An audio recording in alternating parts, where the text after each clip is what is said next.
Well, let's talk about story. Let's talk about story first. Okay, yeah. Then we can kind of get into things like gameplay and then aesthetics. Yeah. And then so let's talk about. Like, so that's fair. Yeah. So yeah, this was I guess going into this, I wasn't quite sure what approach they were going to take. Was this going to be more sequel and less reboot? Was it going to be more reboot and less sequel?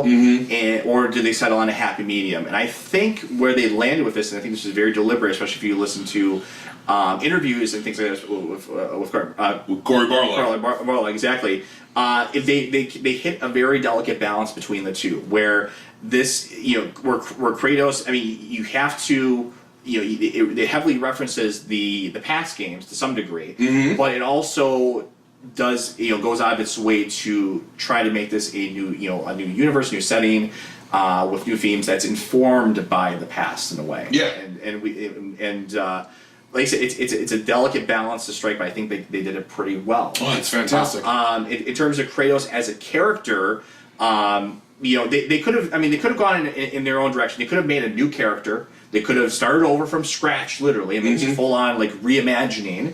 But they chose very deliberately to stick with Kratos, a character we know very well over the course of 6+ games, 7 if you count this phone game. He's also very iconic. He's also he is as iconic as Master Chief is to Xbox. Like, if you see Kratos with the white skin and the tattoo, you know exactly who that is. Even without the Blades of Chaos, you know exactly who that is. Exactly, he's very recognizable. You think of you see him and you instantly think of PlayStation. So you take this very well established character, and as Cory Barlog said, you're kind of almost I think it's building on the themes of what Kratos had went through before. Yeah, it's heavily building on it. It's not Kratos is a completely different man, different character. He's still the same warrior, half god. That wiped out the Greek pantheon. He's still the same, man or half deity, demigod, whatever you want to call him. But now he's aged significantly. You see that, and that's one of the most noticeable things. He's not just this, he's not like an old man, but he's an older man now. He's a middle-aged man, and he,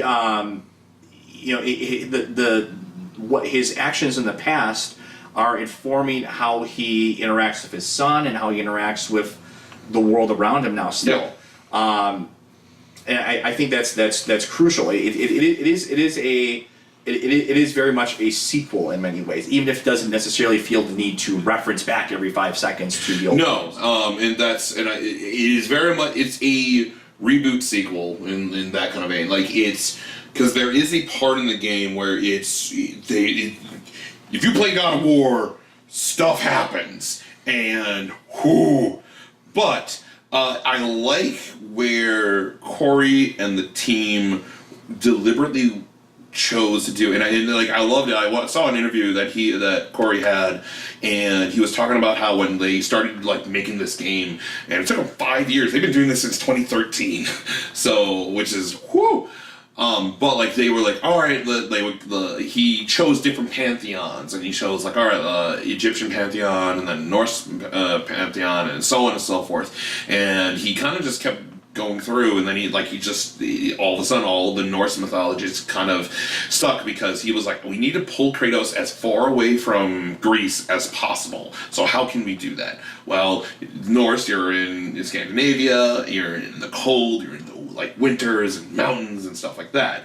All right, and then you have so on and so forth. The other thing is that when making the game, Cory and his team started throwing in tons of stuff from the Norse pantheon and Norse mythology, and all of a sudden, the game, his first draft, he had to just completely throw away, because it was more about the pantheon and the Norse mythology than on the core story. Which is, I think, why this game is so, in story and narrative, is so good. The core of this game in narrative is the relationship between Atreus and Kratos. That is the core of the game. Everything is happening around them, but Kratos' relationship with Atreus is the most important part of that game.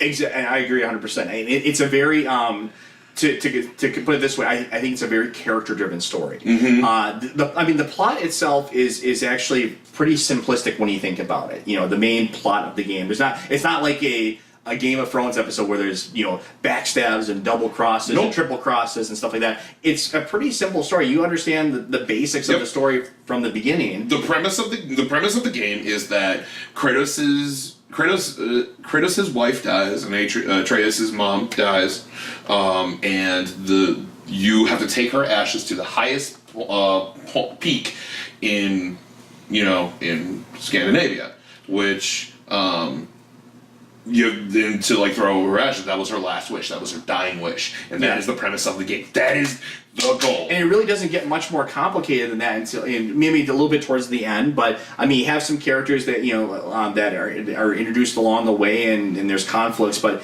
it's not like this is like you need to this isn't like some kind of vast conspiracies to keep track of and things like that. It's pretty straightforward, and it's a plot that's meant to.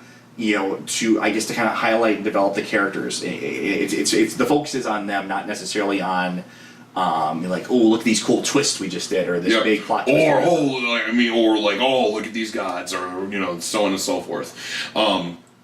Let's talk about Mimir. Mimir, we already knew about him. Mimir, the smartest man alive? Yes, the talking head. I love the talking head. But Mimir is his function within the game, of course, is to provide is to provide us with a tremendous amount of lore, dumps, which the lore in the game, they throw a lot of it at you. Yeah, they do. Between the lore stones and some of the collectibles and things like that. But nobody wants to. You don't want to take the Final Fantasy 13 approach where they literally throw tons of text at you, and you have to sit there and read a fucking book to understand the story. That's not fun, And no, it's I want. Can we have this done a little bit more organically? And that was the one thing, incidentally, talking about Bioshock before, that was the one thing I liked about Bioshock is the heavy reliance on audio logs to tell and build the world. And that's what Mimir's purpose, I think, in the game is to punctuate and color in the lore of this new kind of universe that Kratos finds himself in. And by teaching, Atreus and Kratos these things, he's teaching us. Yeah, and Mimir, is the best part, and also it's not that he's speaking, facts. He's also he has his own opinions. He also is speaking out. So when you are about to die, he'll say you're low on, you don't look so good, brother, and so on and so forth. There's definitely a lot of humor to him. Oh, he's hilarious. Yeah. So I think we're kind of going down the line of characters here. Like I said, Kratos in a way, I think Kratos and Atreus the core of the story. They're kind of one of the more harder ones to, I guess, kind of to understand. But I think the side characters, the periphery characters, they all eventually kind of tie in some ways to them. To them, yeah. And the other thing is my favorite line in the whole game is when Atreus mocks Kratos.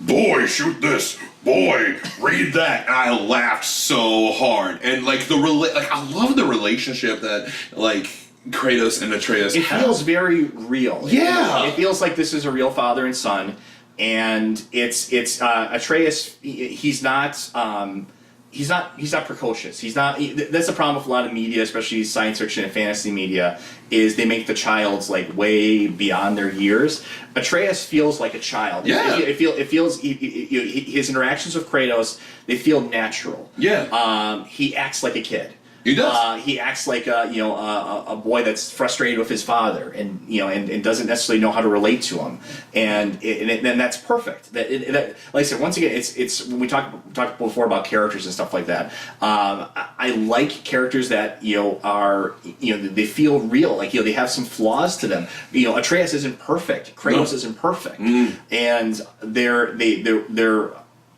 growing for each other in a way.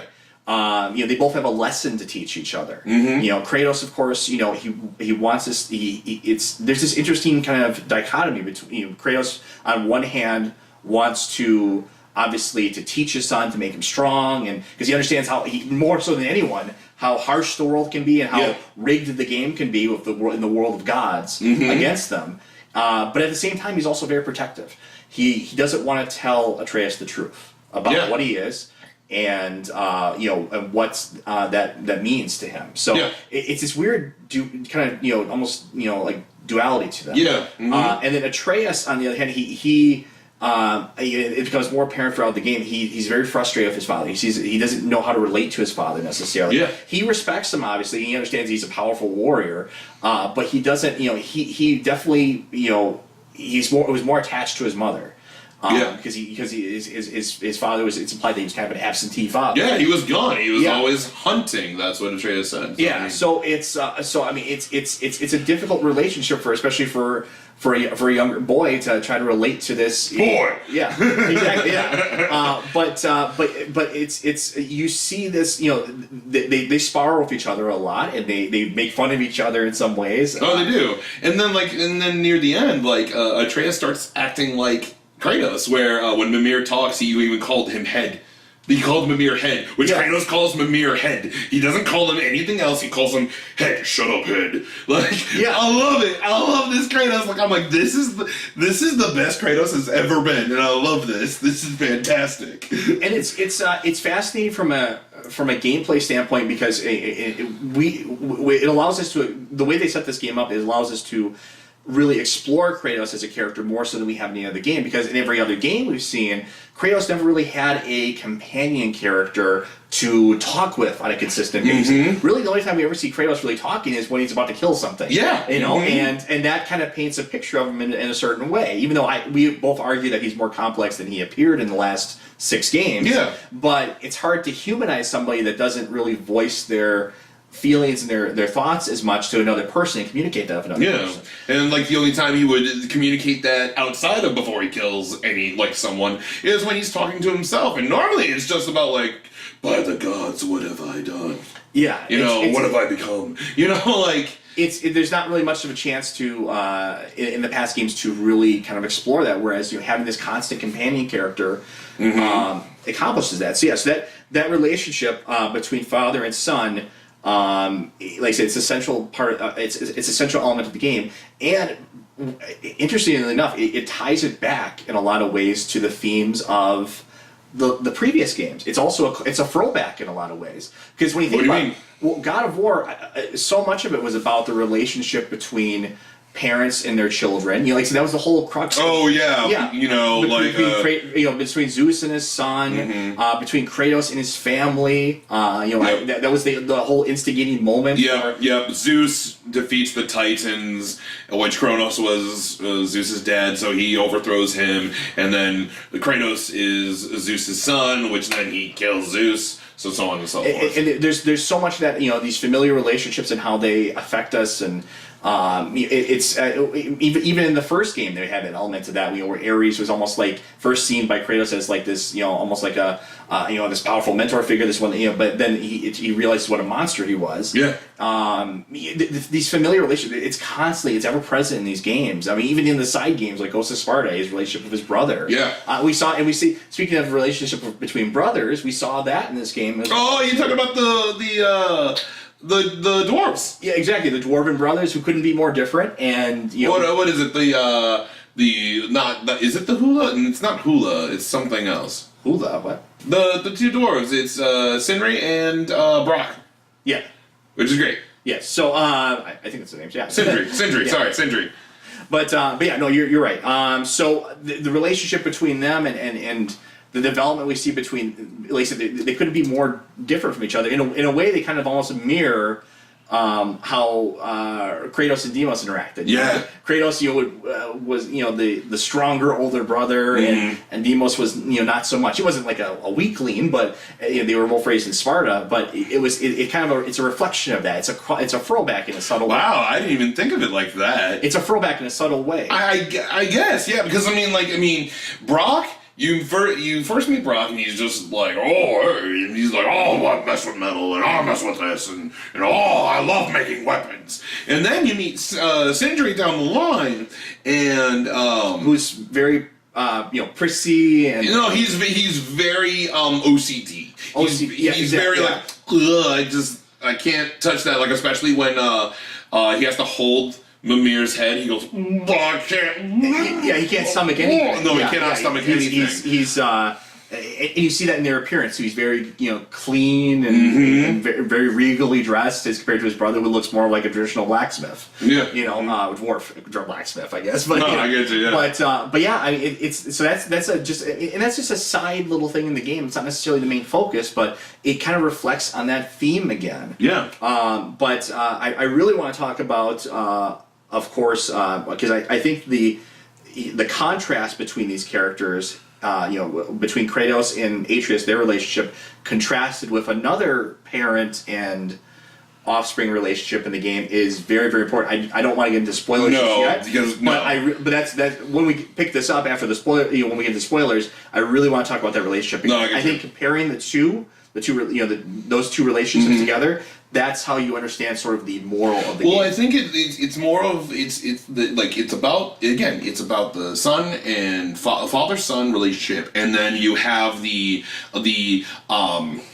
parody or the antithesis. There we go. The antithesis against what they have, which is what we're going to talk about later. I mean, again, I think there's.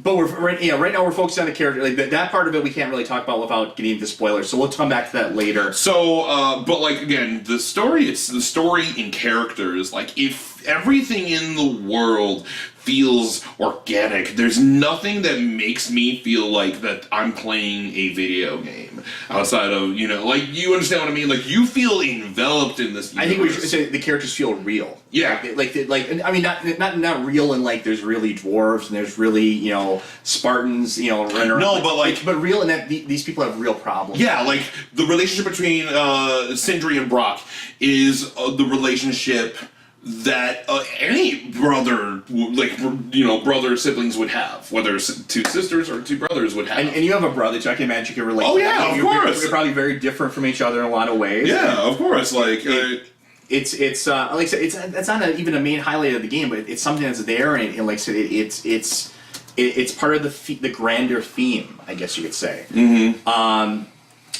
There's a lot of other minor characters in the game, but like I said, I think we can kind of cut off our character discussion there. Yeah. And because we're getting into spoiler territory otherwise. Yeah. So let's move on to kind of another big controversial part. Gameplay. How the game actually feels, how it plays. Go ahead. I love, so this was kind of the one thing that everyone was like, ooh, the camera's close behind you. So you're kind of looking over Kratos' shoulder. And I remember when the first gameplay trailer showed up in 2016 and everyone's like, ooh, you're not doing combos and this, I don't know how I feel about it. And again, I was like, I'm okay with this. I have no problem with it. So I go ahead and start up the game and so on and so forth, blah, blah, blah, blah. And just when I started playing, holding the Leviathan axe, you feel powerful. It's different. It's very different. It has some weight to the hits. Yeah, it feels different from the past game. When you were playing the past 6 God of War games, God of War 1, 2, 3, Ascension, so on and so forth, it was combos. So you were it's a button masher, you're doing combos, and it looks cool. But in this game, you're slower. It does feel more like a Dark Souls game, because you have, you have your regular roll and then you have your fat roll, that kind of stuff. And you're always dodging. You're not just comboing at someone. You're dodging attacks. It's not just a spam X to win. It's more the combat's more contemplative, and I like that because it kind of ties into the story because that's there's more. It's not just. It's a reflection of the character as well too, because Kratos is no longer just he's not on this quest of revenge anymore. He's not just this rage machine. Mm-hmm. He's more with age comes kind of a greater sense of wisdom and a greater sense of contemplation. You can tell that he's more of the general than just the bloodthirsty foot soldier now. Yeah. You know, and you see that in the combat. Like I said, there is a Dark Souls vibe to it, and but it's just enough Dark Souls without being Dark Souls. If that makes any sense. It's not like you're gonna, you know. The premise of the game is not to die. It's about getting through the story. But this game is definitely difficult depending on. I mean, you can play Dark Souls style. You can put it at the hardest difficulty, and you're going to be in for a time. Yeah. Oh yeah, you really gotta like, dodge like crazy then and be very contemplative with your attacks. But even on the normal, on the normal difficulty, which is what I played on originally, it felt challenging at points, but fair. You know, it was. Yeah. It wasn't really many frustrating moments where it's like, oh fuck, this is stupid, this is just a beginner's trap or whatever. Yeah. There wasn't any real sharp jumps up in difficulty. It felt like a good progression.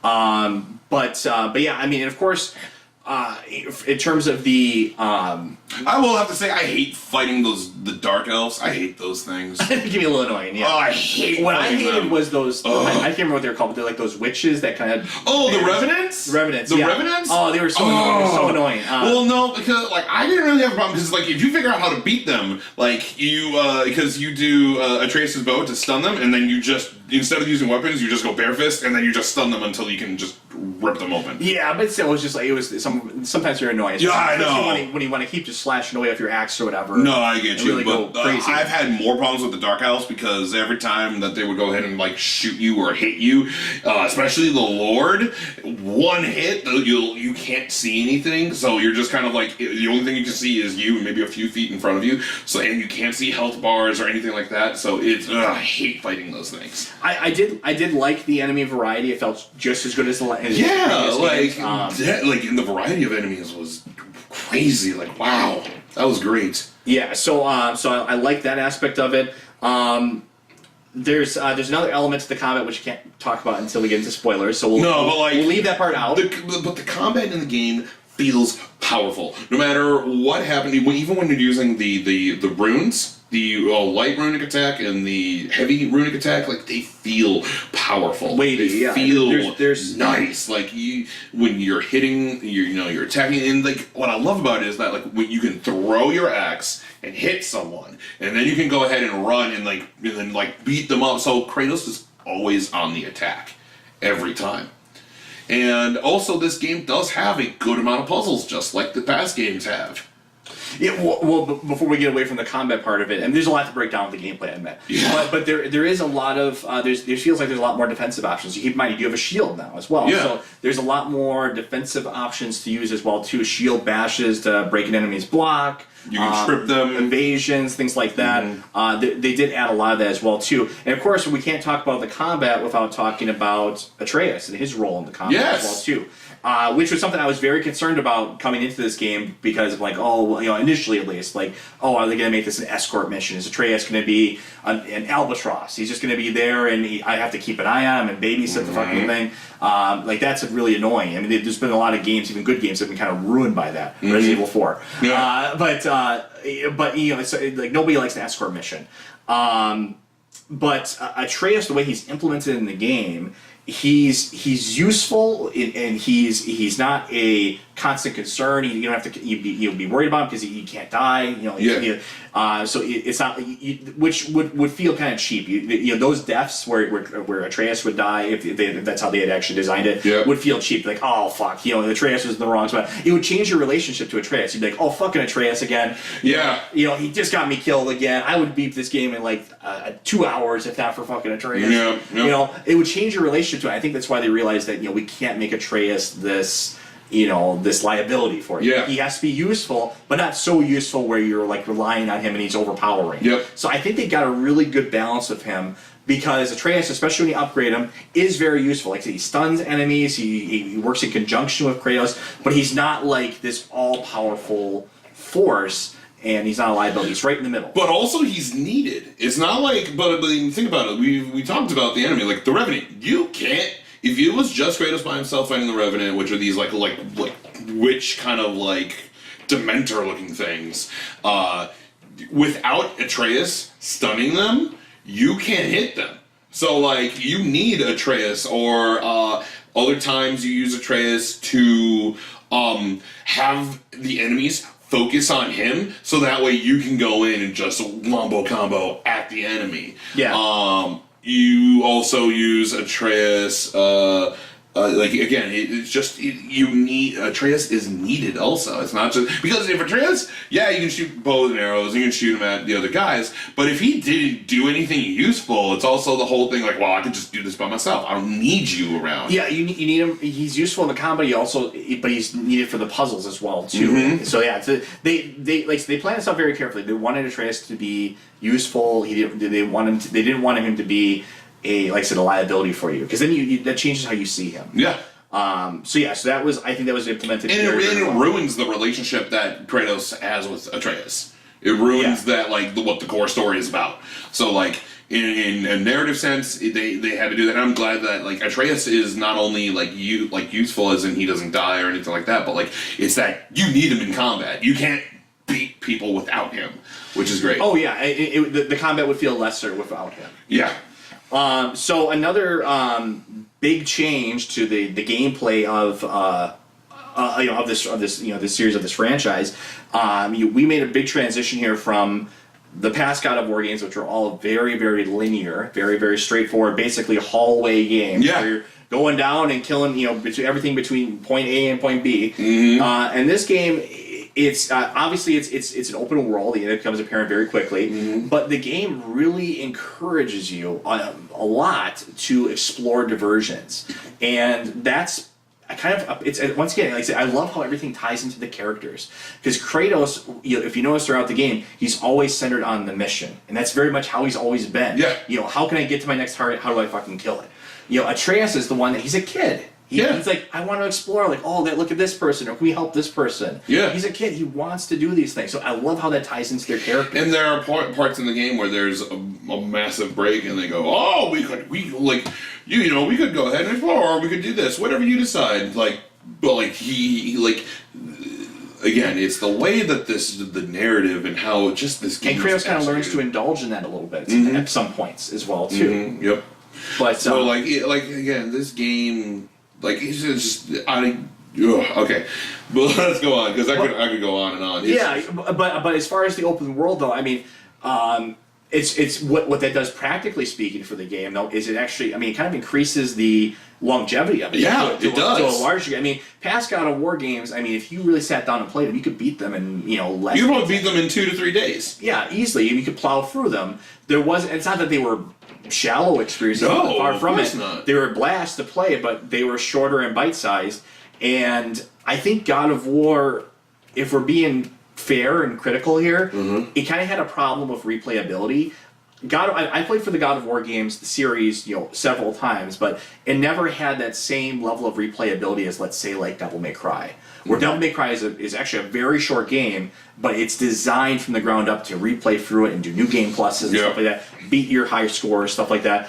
God of War never was really like that. It kind of was missing something. Yeah. And I think by making this an open world and adding all this extra side content, these diversions to do, mm-hmm. it fleshes out this. It's important for this new kind of realm we find ourselves in, kind of fleshing out this realm. It does that. It functions in that for that perspective, but it also, just from a practicality standpoint, it turns a 10-hour game into a 30-hour game. Which is, by the way, that's just beating the main story.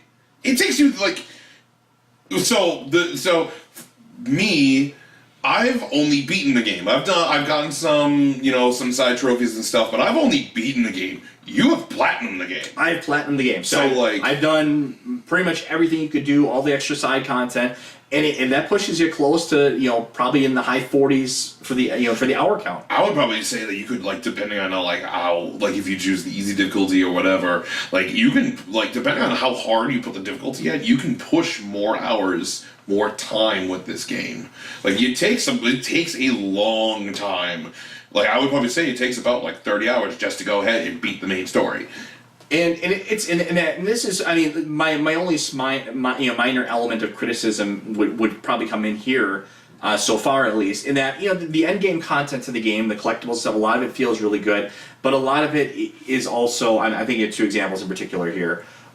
is kind of, I guess, it's very repetitive in some ways. I'm thinking of this is not spoilers. There's two realms you can come to at the end of the game, which basically one acts as a kind of like a randomized dungeon realm, and the other one acts as the traditional trials from the God of War games. The trials, I mean, that's always been a staple of the God of War games since the past. I guess I wish they would have been a little bit more inventive and creative with them. They felt like they were kind of just, like bland this time around, like defeat, last for 5 minutes or defeat 100 enemies. I mean, just like there wasn't really any clever playing with mechanics. Defeat the enemies without being hit, stuff like that. I guess I wish I was expecting a little bit more. It didn't feel like they innovated there really at all. I don't feel like you need to. I think they did what they wanted to do, and I'm happy with it. I'm not saying it was bad. I'm just saying that I guess I would like them to be a little bit more creative with that. I guess, but I feel like they were creative enough. We're 7 games into this now. Like, no, I get you, but again, like, how creative do you need to be? Mind you, it's creative enough. You have new weapons. True, but I guess I felt like they could have done a little bit more of that. I get and you. been a little bit more inventive with it. The other part, the Niflheim, the randomized dungeon realm, I think it's a cool idea when you first go through it.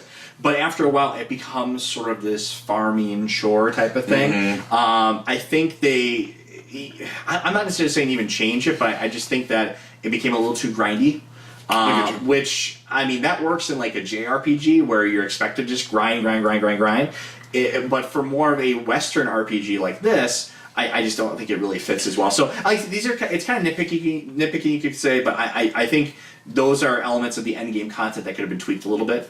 I would have liked to have seen more, I guess, surprises at the end and more little references, which people are coming across now, little references and little hidden things and hidden gems in the game. There is a secret boss at the end that you can fight, which is a cool touch. I like having like extra challenges even after the main story, so that was good.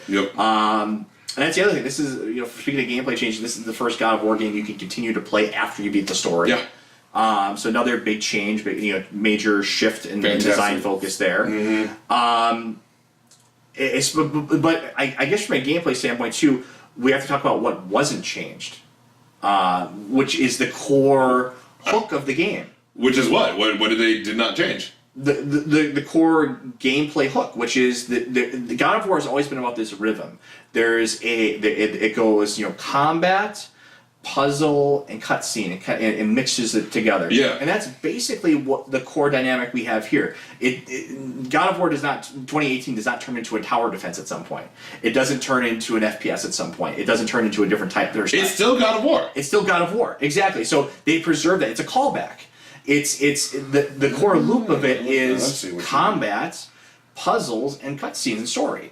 You're right. In a way, that hasn't changed at all, and it's kind of the expression: if it ain't broke, don't fix it, and that's how it's always worked really well. I think that's a testament also to Sony and Cory Barlog's vision of this game, because Cory Barlog had to hardcore pitch this to Sony, like. He fought for this game because, like, when he first brought it up, Sony was like, no. And this was around Ascension, when Ascension came out, and like no one cared, and we were getting, people were getting tired of like God of War. We were getting, it was like we were getting worn out. And like he really had to hardcore pitch this game out, and then he finally succeeded, and it was about the narrative. And you can really tell just with all the interviews and his interactions, this is a passion project. It's something he wanted to make. Because God of War, that's it's sort of his baby, and the same way, just as much, if not more so, than David Jaffe. He was involved with God of War 1. He was the lead artist for it.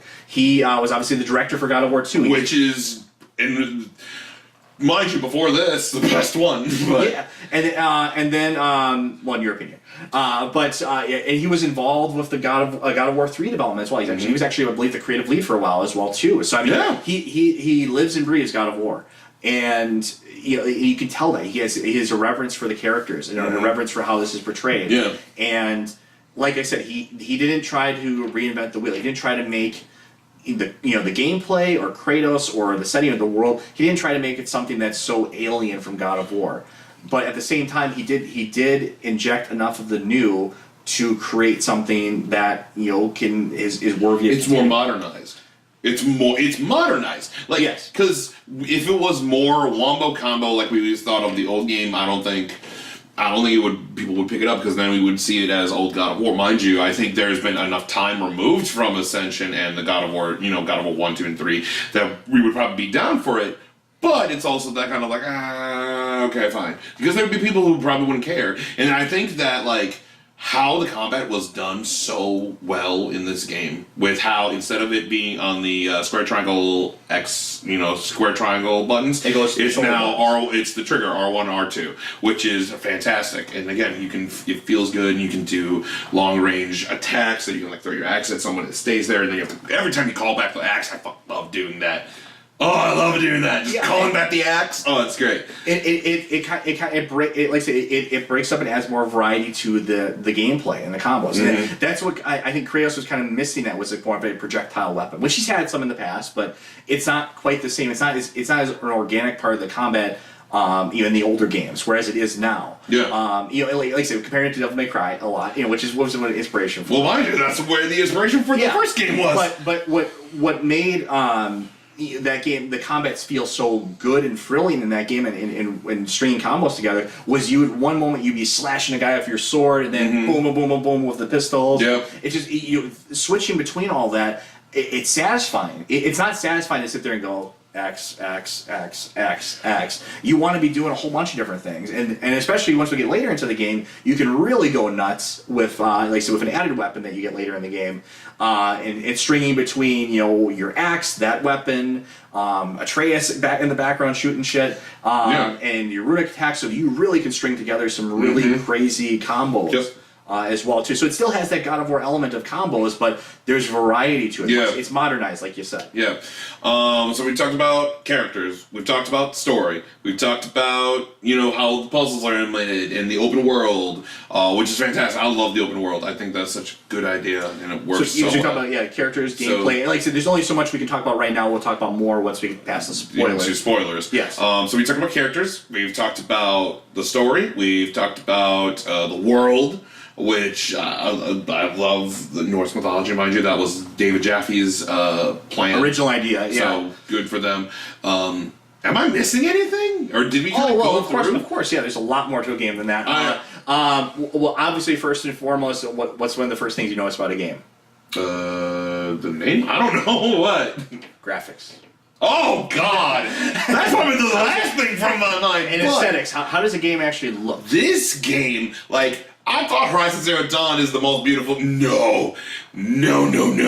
It's God of War 2018. It's a showcase for the pro. It's a gorgeous looking game. My favorite part, when we're talking about graphics, the part where I'm like, wow, holy crap, this, is when you're pretty much almost at the top of the mountain, and there's this peak of, you're on snow, and there's peak on both sides. You can just see over the mountain, and you're walking through the snow, and where you're walking, you can see the footprints, you can see the track. It acts like real snow. It acts like real snow, and I'm like, wow! I turned around, went back the other way, and I'm like, oh, and it remembers. Oh my God, this is great! And every time you open up a chest, the particle effects and everything like that, it is gorgeous. Oh my God! Like I say, it's a showcase for the technology. I mean, it looks. It really pushes the PS4 to its limit, just as God of War 3 did on PS3. Mm-hmm.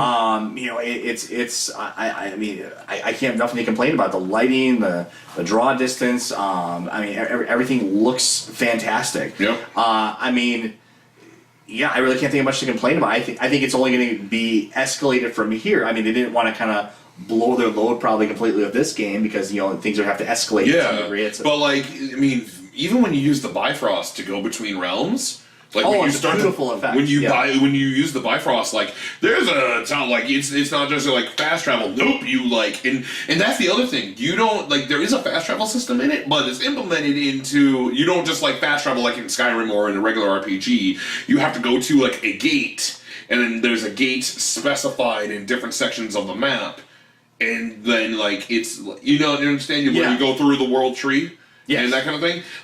It's not you have to go to the gate and then go through that and then you can choose where you want to go. But it's not like I'm like, oh, well, I'm done with this area. Start. I want to travel to here. Square. And then you travel. Like the Skyrim fast travel system where it's just like, floop, you know. But yeah, they try to make everything sort of a spectacle in some way. And it feels organic when that kind of fast travel, because then you if you do that, you know you're playing a video game. You know what I mean? Yeah. Like it feels like it takes you out to some degree. Yeah, and that's kind of a criticism, and that's sort of we'll call it the Bethesda fast travel system, which is used in a lot of games, but it doesn't feel like you're actually really traversing the world. You're missing out on elements of the story. Yep. But yeah, so that's so like I said, graphically, obviously this is a feast for the eyes. It's gorgeous. What about sound design? Great. Oh my god. When the World Serpent started talking to you, especially to Mimir, ooh man, when it's just like. And voice acting is part of the sound too. Oh man, the new voice actor for Kratos, I love him. And I was initially concerned. I was afraid that, like I said, once again, my fears were quickly alleviated because I was afraid this is going to not sound like the same character anymore. It's like you don't have the same voice actor, blah blah blah blah blah. But it makes perfect sense within the story and the context of things. I mean, because he's an older character now, and we all go through this. Your voice does change to some degree as you age. You sound differently, and it kind of fits. And the voice that Kratos has now, it's more. It's not that his voice before was shrill, but it was definitely angrier. It was way more like Rage Unchained, whereas Kratos now is more of a. Christopher Judge is the voice actor for Kratos. You can tell it's got this kind of this older man kind of voice to it. It's kind of like your father, in a way. And what I loved, there's an interview. I think it was either during the launch event that PlayStation did for when the game came out, or just a separate interview. But Christopher Judge was talking about how where he was kind of figuring out Kratos, he knew about the legacy Kratos has and how Kratos is, and he goes up to Corey and goes, "So how do you want me to do this? Do you want to be like this?" And because I have this idea for him and I want to take him this way, but I know he's this, so where do you want me to go? And Corey just goes, "Go ahead, do what you want. Go. I trust you. Go." And that's where, because it's more, Christopher took Kratos as more of a more understanding father, but very stern, very deliberate, with everything, very concerned over Atreus. Because mind you, the only time he calls him by name is when he respects him, or if he's in massive, massive trouble. Yeah. But Christopher Judge's voice actor, is it jarring because I played so much of the past God of War games? Yeah, but I love it. I love it. I love the casting, and everything feels even Mimir's voice actor is fantastic. Has that very much Scottish accent to that. It's great. I love it. Even Atreus' voice. I mean, for a kid's voice, I mean, it's not grating. It's not doesn't get on your nerves or anything like that. I mean, it works really well, but it still sounds like a kid's voice. It doesn't sound like it's he's beyond his years or anything. Yeah, everyone feels. It's great. Mimir is it's Alistair Duncan. He's a Scottish actor. He's been in other games, including Tomb Raider, Shadow of Mordor, Metal Gear Rising: Revengeance, and Mass Effect. What was he in Mass Effect? I would have to Alistair Duncan. I would have to look that up. Let's see. I think the only part of the sound design, but I think this is deliberate as well too. It's part of building a different theme for the world. Essentially, is that it's the score and the music of the game is more. How can I say? It's more quiet. It's more contemplative to some degree. It still has. It has this kind of. It's setting appropriate. It doesn't feel disjointed or out of place. Yeah. I guess part of me, the nostalgic part of me, misses the big booming God of War. Ares! Yeah. So I guess I kind of miss the old like we just played the theme from God of War 2 earlier. Yeah. I miss kind of that old, No, but I absolutely adore the new God of War theme, the God of War 2018. Like when it feels like the Bear McCreary, who is the pretty much composer of this soundtrack. He had like, and again, I of course saw, seen a ton of interviews, but he was talking about how like when he was figuring out the like theme, which is the theme that we heard when the game got announced and everything. He kind of talked about like he wanted it to sound powerful and that kind of thing. Like here, I can even, bam, this is the theme to the God of War 2018. Like.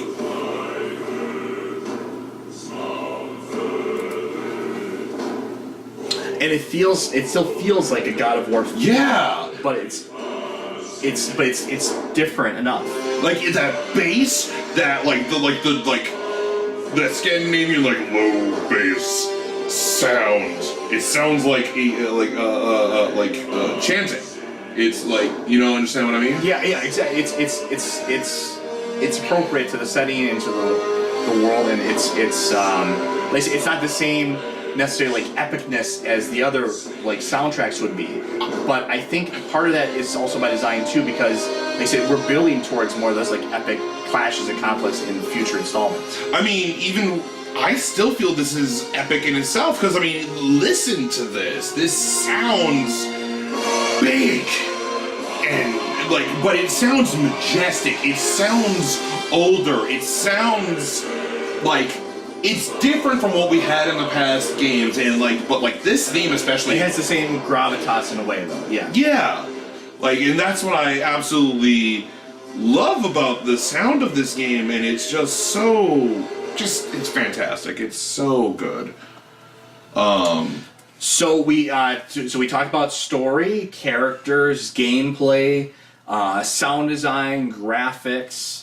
I mean, those are kind of the core elements of a game. Yeah. So at this point, I guess we can kind of get into, I guess our summation of all those and what we think of it, and then of course we move into. We will go into spoilers. We peel back a few layers and we go into deeper territory and talk about the spoilers, because you can't talk about the game as a whole without getting into the spoilers to some degree. Yes. But we can give a, with what we said so far. I mean, it does give kind of a picture of the game. Yeah. And what to expect, and an overall review score will reflect that as well. Yeah, of course. So do you want me to begin, or do you want to begin? You can start it off. All right. So final thoughts and final verdict. This is definitely among a must-buy games if you own a PS4, or if you at all are interested in buying a PS4. Even if there's one or two games that are on there that you want to play, this is a must-buy game. This is one of the most beautiful games on the system, especially if you have the Pro. The story about it, and then especially with the twists and turns in the game, I've never been more excited about a game to come out, then play the game, then be surprised by what it had, not only with the twists and turns, but also with just how the game operated and the story it told, which really hits home to me with the core story and core narrative of this. The combat feels powerful. The soundtrack and the sound and the voice acting and everything, it feels like when I'm playing this game, it feels like I am in this world. It's fantastic. I really don't have anything bad to say about this game, and I'm trying to think of a nitpick, me fighting the Revenants and the Dark Elves. I hate fighting those things, but that's a challenge. That's a good thing, and that's not a bad thing. There is really no. I'm just really trying to think of if there's an aspect of the game that I'm like, oh, this is frustrating.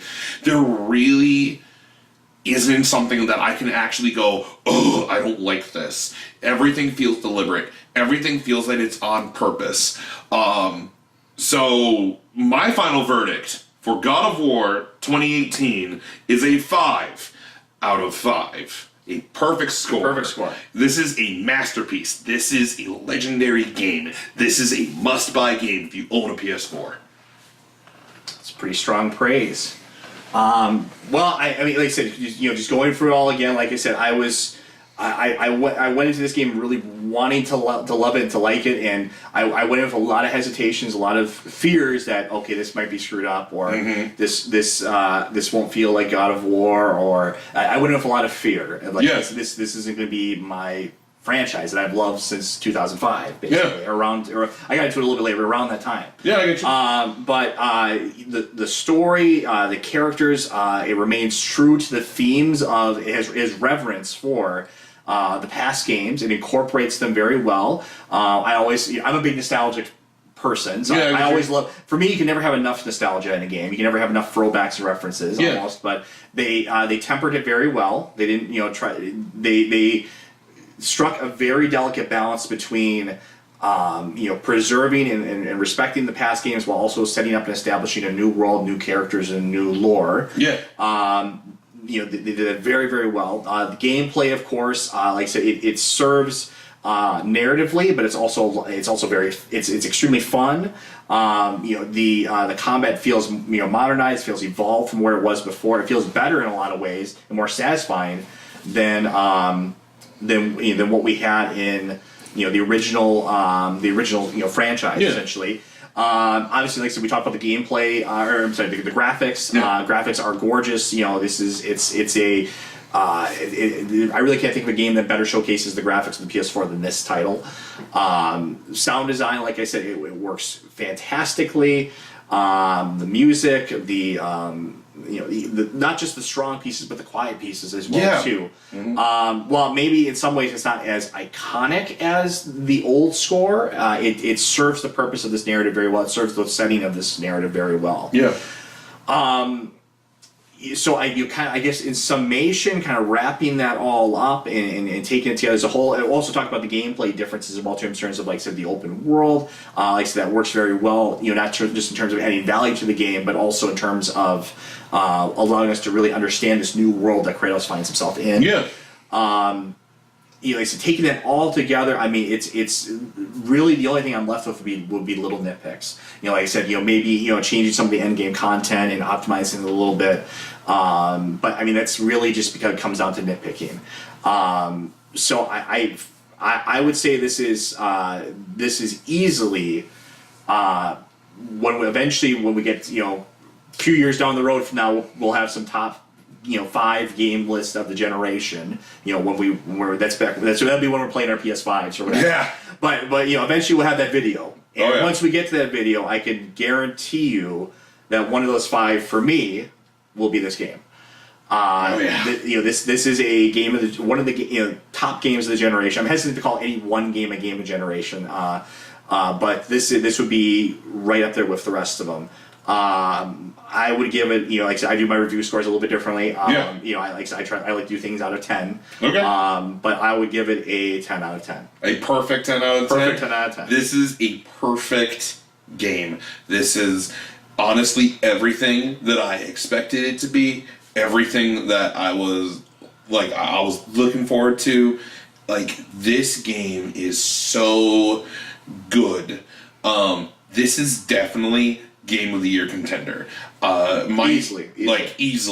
Like, mind you, I know we talked about this before. Before this, my Game of the Year currently, before this game, was a Monster Hunter because of how much gameplay and how different it was and how much you could just drop time and how games as a service is well executed in Monster Hunter world. But this better, everything about this game beats Monster Hunter. It's a better narrative. The narrative is fantastic. The combat feels powerful. This is definitely Game of the Year contender. This is and I'm hard pressed to think of something that will really contend with it. Maybe Red Dead 2. We'll see. But it's too early to call it at this time of the year. I understand. Mind you, this is a big year for gaming. God of War came out. Monster Hunter came out. Red Dead is coming out in the future. Of course, we have our normal Call of Duty and Battlefield, and then of course we have the next exclusive after Detroit Become Human, which comes out in May. We then have Spider-Man, which that's the next big hyped game in PlayStation's library. So it'll be interesting to see how Spider-Man, Marvel Spider-Man will do. I really hope that it's good. It looks really good because it's made by Insomniac, but it'll be definitely. I'm very interested to see if someone can beat God of War for a Game of the Year. I mean, it's gonna be very tough to see how that'll be done from where I'm sitting. Mm-hmm. But yeah, I mean, really, it's a game that leaves you just wanting more. It makes you excited for what's coming next, and we'll talk about that a little bit. Yep. But yeah, like I said, any complaints I really have about the game are just basically nitpicking. Yep. So Cory Barlog and his team, Sony Santa Monica, we thank you for making this game. This game is a masterpiece. Such a beautiful, fantastic, well-told game. Thank you so much for making it. We really do appreciate you guys at Sony Santa Monica and Cory Barlog and his team. Yeah, it's nothing but praise. It's especially for it's one thing to make a great new IP or a great new game by itself. It's a whole other challenge. I think a much greater challenge, almost in some ways, in its entirety, to take a beloved franchise that sold millions of copies, that has become iconic, and stay true to it and change it in such a way where it feels like a natural extension of the series, an organic part of the series, and it's just as good, if not in some ways better, than its predecessors. Yeah. Part of me will always love the classic God of War, but this feels like it deserves to sit right alongside of it. Yeah, I agree. So we would definitely love to hear what you guys think of our ratings and everything. We always appreciate you commenting and letting us know. But that is our review. 5 out of 5 from me, 10 out of 10 out from him. Perfect game, masterpiece game.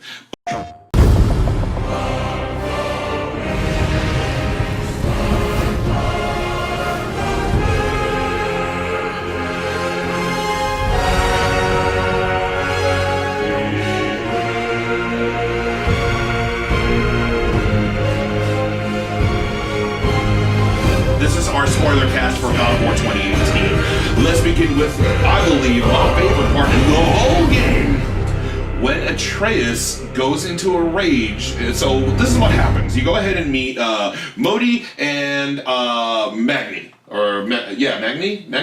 The Sons of Thor. Yes. You go ahead and you fight them. They're both pretty much taunting both Kratos and Atreus, and pretty much they are after both of them, which is, I believe, they're after their mother. It's ultimately revealed that it's kind of just they were really Odin, like I said, Odin's the puppeteer, the Allfather, the puppeteer behind all of this, essentially. Yep. He is a specific purpose. He's after Kratos' wife / Atreus' mother. Faye. Exactly. So there's we'll get to that specific purpose later, but go ahead and finish the scene. So they show up and they're pretty much taunting Kratos and Atreus. You go ahead and you go through the fight, and it's really getting to Atreus. Yeah. So and what happens is that I believe that Modi gets, or is it Magni? Oh, I can't remember. Got it. It's the one with the shield. I want to say Modi. I believe so. I think Magni is the one that you kill. Kratos kills. And what happens is that he pretty much has Atreus, and Kratos then, just out of defense, kills Magni. And then just starts, goes into a Spartan rage and kills Magni and goes after Modi. And then what happens is that he beats the tar out of him, and then Atreus, I believe he starts he then goes into a rage and attacks him. Like a Spartan rage. Yeah, he goes into a Spartan rage himself because Magni's the one who dies? No, yeah, maybe, and then Modi was the one that was taunting, especially. Yeah, Modi's the one. Okay, I have to keep them. So the Modi's the one who's taunting. He's taunting him about his mother, and then he goes into a rage, and then he just passes out. And this is the sickness when you start up the game. Atreus is talking about that he got sick, but he's better now. Let's go on the hunt and stuff like that. And so he passes out. Then Modi runs away and leaves. Then Kratos grabs Atreus and pretty much goes back to the Witch of the Woods, which you meet earlier in the game, and pretty much how you meet her is that you shut up Or and you find out. And we can tell who she really is. I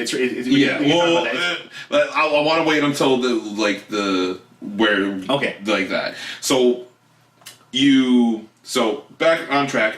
You go back to the Witch of the Forest or Witch of the Woods. And she knows that you are a god. You are the god of war. She doesn't know what you are, but she knows that Kratos is a god. Yeah. And she talks about how you need to go to hell where no weapons work there and everything like that.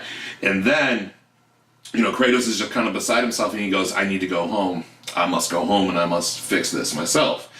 He then gets into a boat. And then you take this boat, and it's pretty much it's storming. So it's storming, and then all of a sudden, Athena shows up from Spirit Athena from God of War 3. Yes. And she's saying that you are you cannot do this. You are a monster. And she shows up in and out.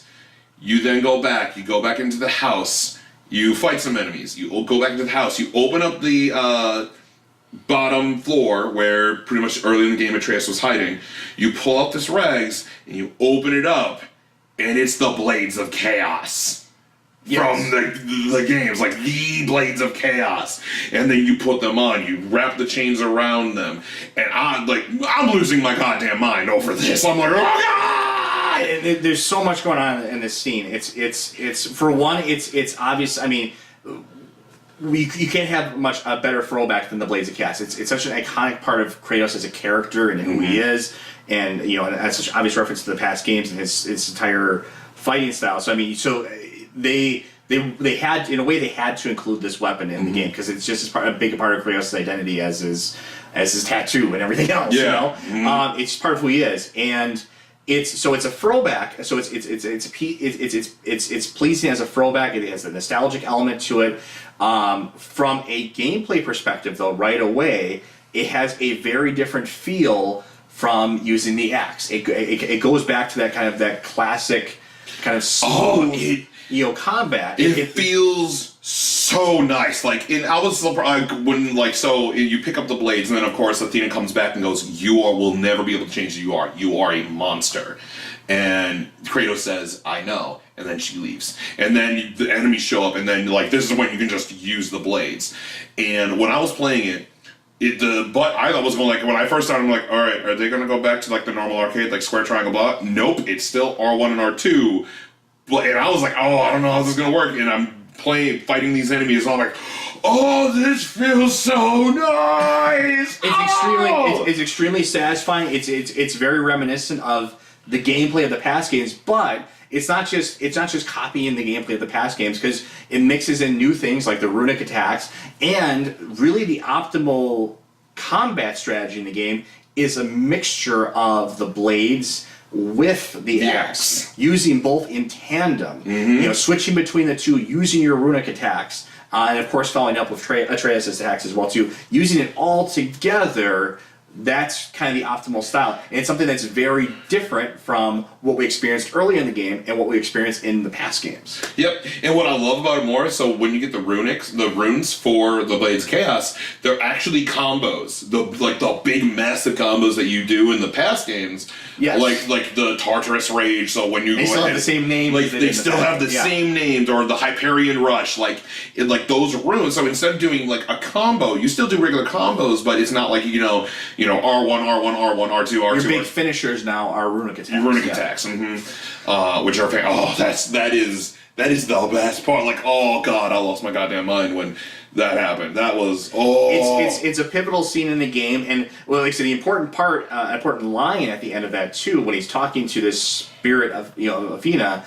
When she calls him a monster, and saying that he's implying in a way that he's never changed. He hasn't evolved, or he hasn't changed at all from what he was before.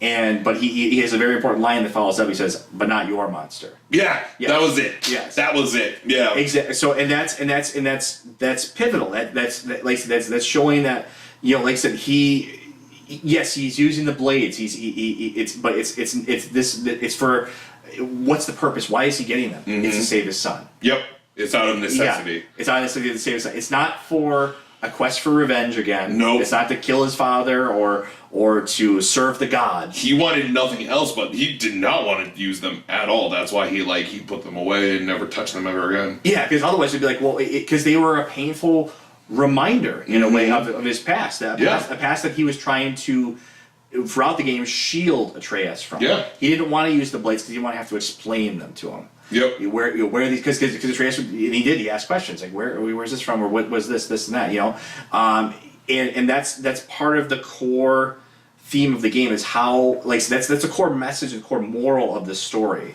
is how how a parent interacts with their child, how they raise their child, and that's a universal message we can all relate to. Yeah. And I guess let's kind of launch into that, because that leads into my second favorite scene of the game, because the point where it really kind of all wraps up together, and where it kind of, fittingly at the end of the game, essentially. Yeah, and I mean, mind you, before we get into that, there are other throwbacks. Like, so for instance, when you go into hell, the second time, the second time in story, when you fight the stranger, you meet him really early in the game, and he knows who you are. He knows that you're like some kind of god. He doesn't know what you are, but he knows that there's something up with Kratos.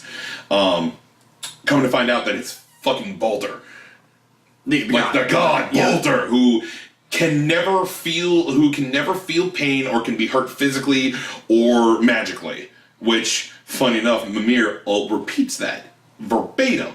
In that, Baldur, he cannot be hurt physically or magically.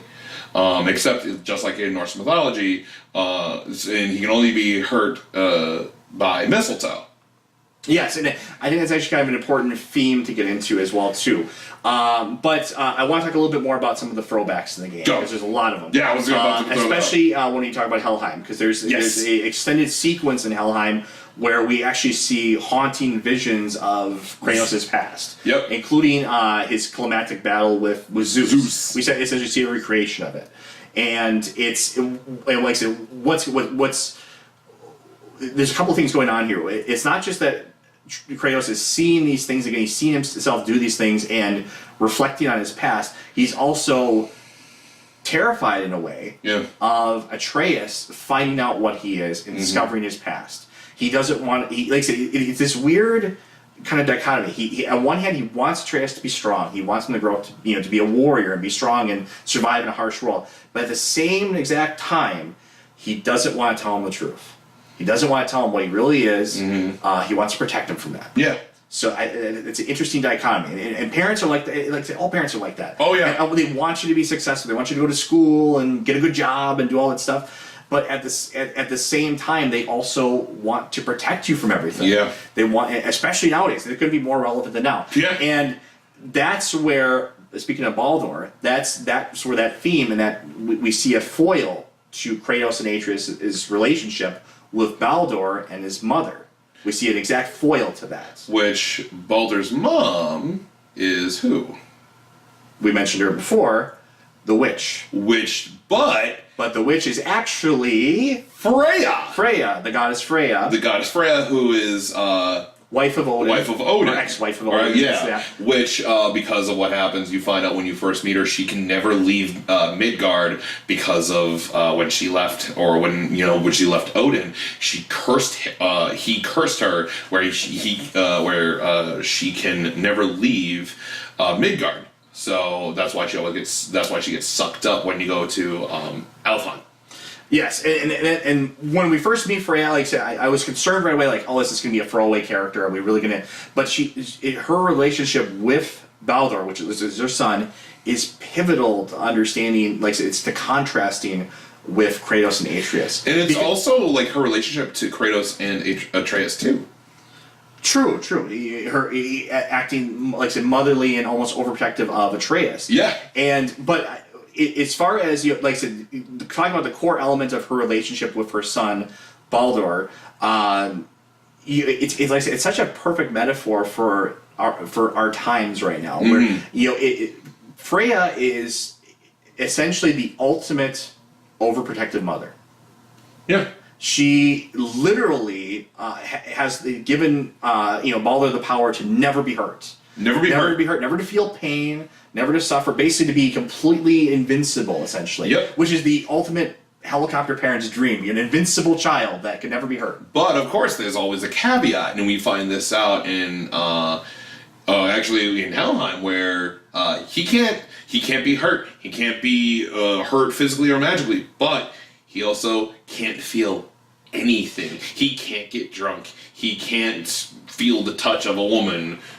He can't experience any pleasure. Exactly. And that's it's such a, like I said, such a perfect metaphor for what a helicopter parent does to their child, where by protecting and insulating your child from everything in the world, you also rob it of, and because sometimes fun, even basic fun in life, involves risks. I mean, hell, just going out and playing a sport, I mean, there's a chance you could get injured. Mm-hmm. But if you don't take that risk, then you're never going to go out and have fun. And everything in life is about those trade-offs. And it's such a, like I said, it's such a perfect message and contrast. And what happens to Baldur, because, like I said, he had the ultimate, helicopter protective mom. He essentially becomes a psychopath. I mean, he's like I said, he's following like kind of Odin's bidding and lead, of course, but he's essentially insane. He wants to kill his own mother. He hates his mother for what he did to him. But the best part about it, what I love about Baldur in this game, not only his relationship to Freya as an antithesis to the relationship Kratos has with Atreus, also Baldur is a younger version of Kratos. Because what happened is that you meet the stranger, which is Baldur, you find out later, and you fight him. He's your first boss in the whole game. Or the second one, you fight a big huge giant, and then you fight him. And the whole fight is just him, and he's laughing, and he's like, aha, I don't feel anything, aha, and Kratos tries to kill him, but can't. So then you see, he's like, I'm going to get revenge, because you find out more and more what Freya did to him. Freya did this for, not only for his protection, but also for her own selfish needs, or selfish wants, because of how she felt betrayed by Odin, and she's like, I never want anyone to feel, I never want my son to feel the pain that I feel, so I'll make him you will be invincible, you will never have to feel pain, you will never have to feel any of that, you will, we cannot be hurt. And that's what I love about that is also the antithesis and kind of the difference between now Kratos, current Kratos, and Baldur, because Baldur wants to kill Freya for revenge, which is what Kratos did to kill Zeus for revenge, because of what Zeus and the gods did. He sees his own reflection in him, in a way. Yes. So what happens is that in the last part of the game is when you fight Baldur himself. And what happens is that early in the game, Sindri gives you these arrows, these green arrows, and you don't know what they are. They're just these very powerful arrows. And throughout the game, Atreus' strap breaks off. So Kratos takes an arrow, breaks it, and uses it as to hold his strap together throughout the pretty much 2/4 of the game, half of the game. You then get to the last part, and this is where you're fighting Baldur. Baldur shows up after you are trying to get to Jotunheim, which you find out later that Jotunheim, which is the land of the giants, has the tallest peak, not Midgard. So Baldur shows up, and he's like, I'm going to fight you, I'm going to kill you, because of, you put me in hell, because they went back to hell, and they got out, and so on and so forth. He then attacks Atreus, super punches him, and he hits him where that green arrow piece was. What that is mistletoe, and just like Norse mythology, mistletoe is the only thing that can damage Baldur. Yes. In Norse mythology. And he hits him, and he feels it, and he's like, I feel this, I feel pain, and he's laughing in joy and glee, because he's like, I can feel everything! And the whole thing, and so then Kratos and Atreus then fight Baldur, because you're trying to actually save Freya, because Freya shows up also. But then what happens is that Freya then summons this pretty much reanimates the corpse of Themir, The giant. to attack you. So like not only like you have this massive set pieces, and of course God of War is always good at that. But like you're fighting Boulder while the giant is like attacking you and everything, and it's fantastic. Yeah, and it's like I said, once again, it's the overprotective mother coming in and just start trying to break up the fights and everything. Yeah, and she's doing everything in her power to stop Kratos and Atreus from doing that. I believe like the reason what was the reason that they couldn't get it? Like wasn't something tampered with or something? Why did Freya and Baldur show up at the end of the game? I'm trying to remember. Because remember you get the eye, Mimir's second eye from the Tree of Life. The World Serpent. Yeah, it was in there. I can't remember exactly the sequence of events that leads up to it. Because what you do is you go to Tyr's temple, so that way you could get the so that we could travel to Jotunheim. But then you also needed his eye, which Mimir is the only one to do it. So then you go inside the World Serpent's eye.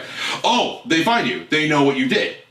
Yeah. Baldur then attacks the World Serpent, and then Freya finds this out, and then she shows up because she's like, "Oh, Baldur, aha!" Yeah, that's right. Baldur intentionally attacked the World Serpent to kind of goad us out, essentially. Yeah, that was it. And but yeah, like I said, it's just such a perfect metaphor comparing that relationship between Baldur and Freya, with Kratos and Atreus. And like I said, the key moment at the end there is like I said, obviously the sequence of events, essentially before the ultimate journey from Kratos and Atreus to the top of the mountain is Baldur attempts to kill Freya once again, and but first before that Kratos actually spares Baldur. Yeah, what he does is that he's been able to beat both Atreus and Kratos are able to beat Baldur, and he spares Baldur, and he's doing this you will leave, you will never. You will not touch her ever again, and you will leave this place. And they'll pretty much leave, letting Baldur. Which again is kind of it contrasts very significantly with when has Kratos spared anyone. It shows a dramatic shift in his character, but a natural one. But what happens is that and then they leave. Baldur and then looks at Freya. And Freya goes he's pretty much saying, I feel nothing, I can't feel anything, and even if I spare you, I can't get you out of my head because you have ruined my life. You have ruined hundreds of winters, which is years of my life. Yeah.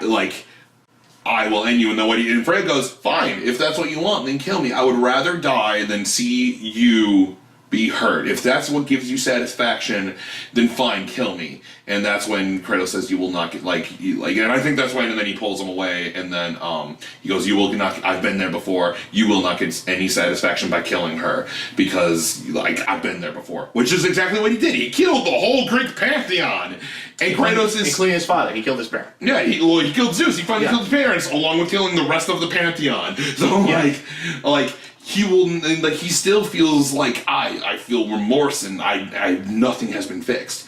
And he tells Baldur that, and Baldur doesn't care. He then goes, and this is one of my favorite parts. Kratos then grabs Baldur and he says, just like Zeus told Kratos, the cycle ends here, and kills him. Yeah, so a throwback line. He goes, the cycle ends here, which is what Zeus said, and it's I will not allow this to happen, and he kills him. It's fantastic. I love that line, because it's a massive throwback. It's exactly, he is Zeus, and he does that because he knows that this will never end. Yes. Baldur will kill Freya, and then someone else will want to kill him, and then da-da-da-da-da-da. It's so fantastic. This cycle referring to the cycle of parents and killing children, children killed parents, and most importantly, right after that, like I said, we get the conclusion of everything that's been building up between Atreus and Kratos. Then Kratos finally tells Atreus the entire truth. Yep. Of who he is, where he came from, what happened, and essentially there's a powerful line there. He says, "We have to be better." Yep. than the gods. And the reason that is because Freya is mourning over Baldur, and she's pretty much you will never change. Pretty much in the same vein what Athena told Kratos earlier in the game. Yeah. And she's just like mourning, and she's like hell hath no fury, like of mother scorn. Yeah, she's beyond furious. She wants to destroy Kratos, and that's obviously going to be a setup in the next game. Yep. Mm-hmm. But like I said, it's like this. It's a mirrored reflection of what happened before. This wasn't a revenge kill. This wasn't Kratos just getting his revenge on Baldur. This was, like I said, this is an attempt to save Freya's life, essentially. Yeah. Mm-hmm. And to, like I said, to end the cycle of violence. And more specifically, the way it ends is through Kratos and Atreus having a true, genuine father and son relationship. Not this cycle we've seen throughout. For the Greek world and for the Norse world, same thing, more or less. Yeah. So he tells his son the truth, the whole truth, and that's how. It's like I said, that kind of completes the balance of what he did in the game. It's a perfect way to end it, essentially. Yeah. That's not the true ending of the game. I mean, of course, they go to Jotunheim, the land of the giants, to fulfill their original mission of the plot, which was to spread the ashes of Faye. Yeah. And we get some more revelations there as well, too, of course. We learn through the murals on the wall. So yeah. Go ahead. What happens is that Atreus, like pretty much like you walk through and Atreus touches the wall, and all of a sudden the rubble then clears away, and it's this massive mural.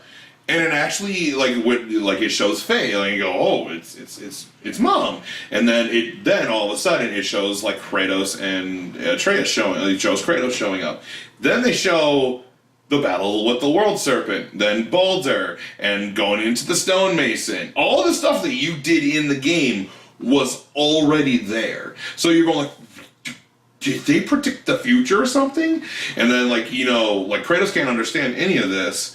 And Atreus is reading all of this, and then at the very end, there's this piece of fabric that is like waving in the wind, and it's this last part of pretty much Kratos dying in Atreus's arm with some kind of thing coming out of his mouth in the mural. Yes, which pretty much shows like Kratos is going to die. In the next game, or if the trilogy is true, and probably in the third game, whatever they want to do. But they're setting up for sequels and stuff like that. Yeah, and we also learned that Faye was part giant, which explains essentially the motivation why Odin was interested. Odin was interested in the giants because of their ability, their prophesizing ability, their divination. That's the term for it. There you go. If I want to use the magical term, but of course, in Odin's motivation, just the same as his motivation in real Norse mythology, was to learn more about the events of Ragnarok and try to understand, because of course Ragnarok is kind of his final fate. That's where he dies. Yep, and it's the end of the world. At the end of the world, where he dies, his son Thor dies. Pretty much most of the major players die in Norse mythology. Yeah, it's their world-ending judgment day, essentially. And Odin's motivation, and Mir talks about this, is if he can learn enough about what happens, like I said, in Kratos even kind of backs this up, is that fate isn't necessarily written. They might be able to change it. Yeah. So even though, like I said, that mural is setting up sort of like this deterministic inevitability, maybe there's a way to change it as well, too. Yep. But then what happens? So after you see the mural, you then go out and then you let go of spread the ashes. You spread the ashes, and then Atreus looks at Kratos and says, "Yeah, it was odd. I was reading the murals and there was a name that kept showing up." Loki, or Loki, It was in a question mark. It wasn't like Loki. It was like Loki, as in he's like, what is this name? That happens and it's like, oh, he's the god of mischief. This is because he's half giant. Also, Loki is the one who summons Ragnarok. Yes, and it's also when you meet the World Serpent earlier in the game. He, Atreus can barely understand what he says, but, Atreus goes, yeah, the World Serpent said that he recognized me from somewhere. Jormungandr. They're like you're Yes. the world server. Like it's crazy. I'm like, oh, he's Loki, which stuff is gonna happen. Oh, like that's a really good foreshadowing right there too. And it's bringing about and it's also revealed that Ragnarok is coming early. Essentially, it'll be earlier than it was originally intended. That the events of the game have sped up that process. Yeah, Essentially. yeah. And it's also confirmed then that since Atreus is Loki, that the adult version of Atreus will be now voiced by Tom Hiddleston as well too. So, Cool. Thanks, buddy. Thanks, buddy. Hey, man, I would actually not be opposed. Like if maybe That'd in the be third kinda game, funny, the third game, that he's like an adult. Like he's like 17. Wouldn't it 18. be funny because we didn't really see Well, speaking of that, we'll get to the secret ending now. Okay. But regards to Thor, wouldn't it be funny if Thor, who's like I said, we're probably gonna see in the next game, if he was voiced by what's the guy's name? Chris Hemsworth. Wouldn't Oh, that I'd be funny? so down. They did that as a very clever reference they did to that in God of War 3, where Hercules was voiced by Kevin Sorbo. Oh yeah. Yeah. So I love that part about it. It's a little touch of detail that's great. It's just really cool. I hope they kind of do something like that. Oh, I would love. That'd just be a little nice wink at the audience. Like so, what happens is that after you and they did that in God of War 2. Oh God. There's Perseus. Is it he was Theseus? voiced. Not Theseus. Oh fuck! I gotta look it up. But he was voiced by the same actor that played him in the Jason and the Argonauts. Something like that. Let me see. God of War 2. That's fantastic. But pretty much what happens at the secret ending in God of War. So after you go ahead and release, your mother's ashes, and the credits roll, but you're still playing through the game and everything like that. There's a part where you can go back home and rest. So you go back home. And Mira, of course, comes with you. You go back home, and you pretty much is like, oh man, I cannot wait to sleep, and that thing. Then it says years later. That's just the card, and then all of a sudden storms happen, lightning is hitting, and Atreus and Kratos wake up, and they grab their weapons, and pretty much are like, all right, what's happening? They open the door, and you see this hooded figure just with lightning like hitting around him, and Kratos says, "Who are you?" And then the camera hits pretty much right on his waist, and he pulls away the part of his robe, and you see Mjolnir, which is Thor's hammer. And I'm like, oh, it's fucking Thor! It's freaking Thor! Yeah, so it's a cute little secret ending that sets up, like the next game. The next game or games. Perseus. Let's see here. Because Harry Hamlin played him, Perseus, in God of War 2. Yeah, but also in Clash of the Titans. Ah! Yeah. So that was the man. reference. Oh, dude, I would love, like, the second game begins exactly where it left off, so Thor shows up, and then you have Chris Hemsworth just voicing it. I'd be so happy. And mind you, like, that's like kind of the fun thing about this too, is that people know Thor and Loki from Marvel. They're recognizable. Or maybe for Odin, have it be Anthony Hopkins. Oh, I'd be so happy with that. Please get him involved. That's true. If I had to choose one, I would choose him. He has that. That'll be perfect for Odin because Odin is more. He's this wise, more contemplative, kind of entity, and that'd be a perfect voice for him. But I think, like I said, it's kind of fascinating to speculate. We'll probably have to do another topic on that, speculating about what we'll see and where we'll go from here. Yeah. In the next couple of games. So obviously, I think it's evident that we're the next games are going to focus on Thor. I mean, Thor obviously has a big grudge against Kratos and Atreus now. Killing not only his two sons but also his brother. With Baldur, Yeah. So he has a huge grudge against them, and obviously Odin's pissed as well too. Along with Freya. Freya's pissed as hell. Freya is pissed as hell. So you have three major enemy gods right there. Ooh. They're pissed off. I mean, I think Odin ain't gonna show up until either the end of 2 or in 3. Like I think it's going to be Thor and Freya in this one, in the second one. It'll be almost sort of like a reflection of like where Zeus was, kind of shows up, is the final boss of 2, and then he comes to kind of the ultimate focus on 3. Mm-hmm. But what's very fascinating about this is there was a big tease in this game about where the franchise might go, maybe 2 or 3 games ahead from now. Mm-hmm. And we saw this in the in Tyr's Vault. Tyr's Vault. There is a very open reference to Egyptian gods and Egyptian mythology. Yep, it's a not a lore stone, but it's the tapestry that you kind of the collectibles in the game. Yeah, the triptych, I think it's how you say it. It's those 3-panel things. Yeah, and there's a symbol. There's symbols on it. Yep. One of them representing the Greek world. Which is the Omega symbol, which Kratos recognizes. There's another one referencing. It's the horse's eye, or it's the pretty much the looks like the Egyptian eye. I can't even think of it. That's the Eye of Ra. Eye of Ra. Yeah, that was I believe that's what that symbol's called. Yeah, yes. Yeah. Which was Ra being the sun god. Mm-hmm. Which was there, and then the other two at the bottom, which I had no idea what those two. Well, one of them I think was supposed to represent the Norse world. I think that's spiral pattern. I think another one might have represented Shintoism. Which is like Japanese mythology, yes, which is very wacky and weird to understand. Hey man, if I get but the Egyptian one, they made a couple of special lines on that. I mean, like that would be a very fascinating set of mythology to explore. I mean, just talking about that, there's so much to it. Well, again, like Corey thought, I think this is one of those things where like those were the different mythologies that Corey was figuring out what he wanted to do with this game, and he's like, I'll just throw him here, and then like he makes it like Tyr is like the one god where he is able to go between realms and. Like that's where he gets all of his knowledge, which is relatable to Norse mythology. I think it's something we'll see, maybe 3 or 4 games in the future. I think we'll eventually see a crossover game where Kratos is having a shadow duel with the Pharaoh. Wow! Wow! I mean, you probably like fall out of your chair. With I go, this is the dumbest thing I've ever seen in my life. I love it. I love it. I'm here for all of this. This is the dumbest thing I've ever seen in my life.